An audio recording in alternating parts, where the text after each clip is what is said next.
بسم اللہ الرحمن الرحیم۔ نواقض وضو کے تعلق سے ایک بڑا اہم مسئلہ سامنے آیا۔ مسئلہ یہ ہے کہ بعض حضرات کان کے مریض ہوتے ہیں، ان کے کان میں ایک بیماری پیدا ہو چکی ہوتی ہے، کان بہنے کی، اس کے اندر سے خراب خون یا پیپ نکلتا رہتا ہے، مستقل ریزش۔ اب وہ حضرات نماز کا کیا کریں؟ اگر وضو بناتے ہیں تو وضو ٹوٹے گا یا نہیں؟ وضو باقی رہا تو نماز ادا کر سکتے ہیں، لیکن وضو کا بڑا اہم مسئلہ ہوتا ہے، اور کوئی وقت ان کا ایسا نہیں ہے کہ وہ رک جائے، مستقل بہتا رہتا ہے۔ اب انہیں کان میں روئی وغیرہ لگانی پڑتی ہے، بار بار صاف کرنا پڑتا ہے، تو کیا مسئلہ ہے؟ مسئلہ اس کا یہ ہے، شریعت کی روح سے مفتی فاروق صاحب نے ترتیب دیا ہے فتاوی محمودیہ میں، اور یہ لکھا ہے ایسا شخص پہلے کان کو اچھی طرح صاف کر لے اور پھر اس میں روئی وغیرہ لگائے اور فوراً نماز ادا کر لے۔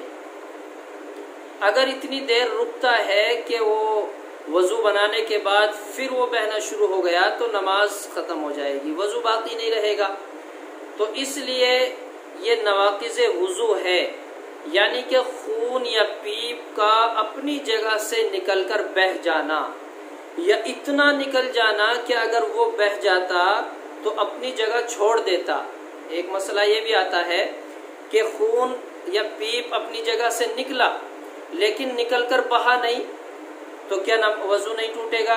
اس کا جواب یہ ہے کہ وضو تو ٹوٹے گا، لیکن اس کی مقدار دیکھنی ہے۔ اگر وہ اتنا زیادہ نکلا، اگر وہ اپنی جگہ سے ہٹتا تو بہہ جاتا، اگر اتنا ہے تو وضو ٹوٹ جاتا ہے۔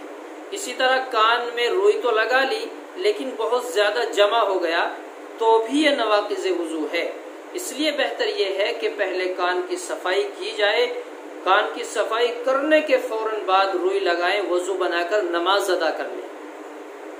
اگر اتنی دیر رک سکتا ہے اور اتنی دیر نہیں رکتا تو پھر وہی سلسلے بول جیسے پیشاب والے مریض کی شکایت ہوتی ہے، پھر اس کا بھی وہی حکم ہے، یہ مجبوری ہے۔